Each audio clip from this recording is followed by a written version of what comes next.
السلام عليكم أرسنال سومالي فانيس meel kastoo adduunka aad ka joogtaan ku soo dhawaada barnaamijkeeni hadalheynta suuqa ee kooxda qodobada ku soo qaadan doona waxaa ka mid ah wacdaradii William Saliba uu xalay dhigay kadib Gabriel kooxda oo suuqa ku jirta iyo qodobo kale intaan muuqaalka gudagelin waxaan idinka codsanaynaa inaad subscribe inoo saartaan gambaleelkan aad furataan si aysan idin dhaafin barnaamijyada ka bixi doona kanaalka mahadsanidin haddii aan ugu horreysiino waxaa xalay kulankiisii ugu horreeyay ciyaaray wiilka cusub ee William Saliba ayaa ku soo bilowday kulankii xalay saaxiibtinimo ay kooxda la ciyaartay kooxda MK Dons William Saliba ayaa ciyaaray 45 daqiiqo isagoo la bedelay qaybtii dambe haddaba sidee ayuu ahaa bandhigiisa Saliba ayaa u muuqday mid kalsooni badan ay ka muuqato marka loo eego qaabka uu kubadda u maareynayo sidoo kale baaskiisa waxa uu ahaa mid aad u wanaagsan waxa kale oo aad ugu wacnaa xaaladda loo yaqaano 1-on-1 ama inuu qofka kaligiisa qof raaco waxaan u rajaynaynaa Saliba inuu bandhigiisa si wanaagsanaado uuna u noqdo xal dhibaatada daafac ee kooxda haysata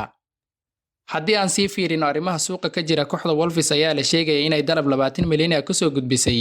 wiilka da'da yar ee Niles ayaa maalmahan lala xiriirinayay inuu kooxda ka tagi doono haddaba warar ayaa sheegay inay Wolves miiska soo saartay dalab gaaraya 20 milyan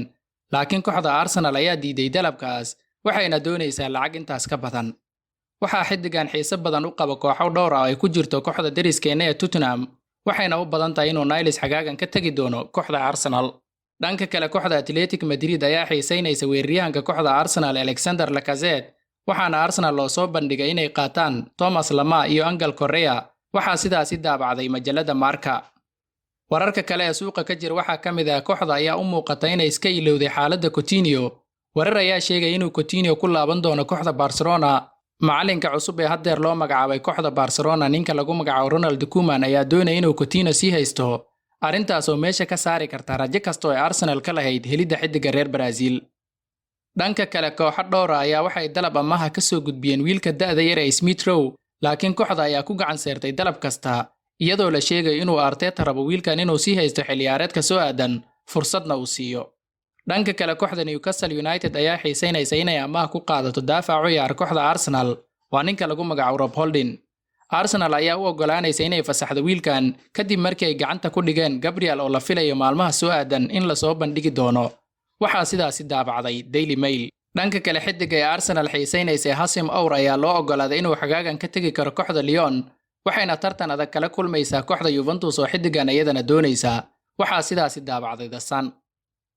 ugu dambeyntii kooxda ayaa la filayay inay maalmaha soo aadan ay soo bandhigi doonto saxiixeeda cusub ee Gabriel waxaana la filayaa kooxda inay suuqa ku sii jiri doonto ayna ka raadin doonto suuqa khadax iyo weeraryahan